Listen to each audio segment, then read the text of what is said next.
माँ, कल हमारे स्कूल में जन्माष्टमी की छुट्टी है। पर माँ, जन्माष्टमी क्यों मनाते हैं? मेरी बच्ची, जन्माष्टमी का त्यौहार दुनिया भर में भारतीय समुदाय द्वारा बड़े हर्षोल्लास के साथ मनाया जाता है। इस दिन भगवान कृष्ण का जन्म हुआ था, जो कि भगवान विष्णु के 8वें अवतार है। ओह माँ, श्री कृष्ण का जन्म ही जन्माष्टमी है? क्या आप मुझे कृष्ण जन्म की पूरी कहानी बताएंगी माँ, प्लीज़? ज़रूर मेरी बच्ची। यह कहानी मथुरा शहर से शुरू होती है, जहाँ एक क्रूर राजा कंस का शासन था।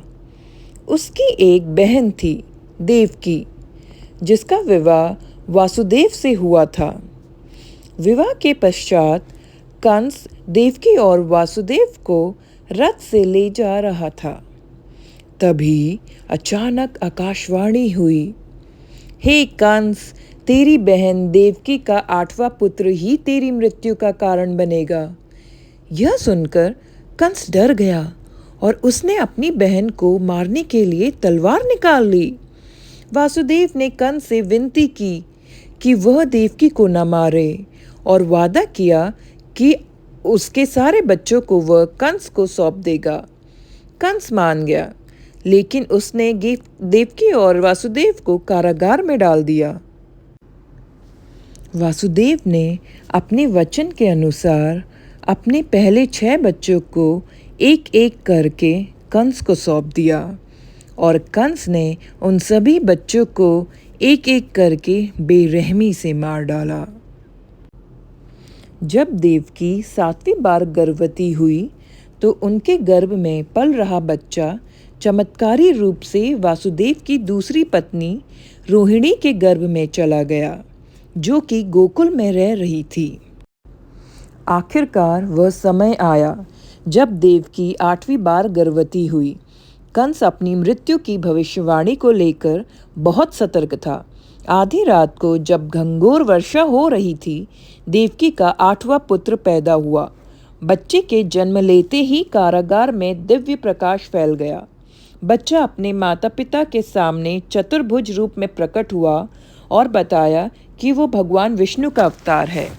बच्चे ने वासुदेव को आदेश दिया कि वह उसे यमुना नदी के पार गोकुल में नंद बाबा और यशोदा के घर ले जाए और उनकी नवजात बच्ची से बदल ले। भगवान की कृपा से कारागार के द्वार अपने आप खुल गए। पहरेदार गहरी नींद में सो गए और वासुदेव की बेड़ियां भी खुल गई। वासुदेव ने बच्चे को एक टोकरी में रखा और फिर सर पर लेकर गोकुल की ओर चल पड़े। यमुना नदी में बाढ़ आई हुई थी, लेकिन जैसे ही वासुदेव ने नदी में कदम रखा, नदी ने उन्हें रास्ता दे दिया। शेषनाग भी वासुदेव के पीछे पीछे आए और अपने फन से बच्चे को बारिश से बचाया। जल्द ही वह गोकुल पहुंच गए और वासुदेव ने बच्चे को यशोदा की पालना में रख दिया और उनकी नवजात बच्ची को लेकर वापस कारागार लौट आए। जैसे ही वासुदेव कारागार पहुंचे, द्वार फिर से बंद हो गए और सारे पहरेदार जाग गए। नवजात बच्ची के रोने की आवाज़ सुनकर पहरेदारों ने तुरंत कंस को सूचित किया। कंस कारागार में आया और बच्ची को मारना चाहा, लेकिन वह उसके हाथ से छूटकर आकाश में उड़ गई और देवी योगमाया के रूप में प्रकट हुई।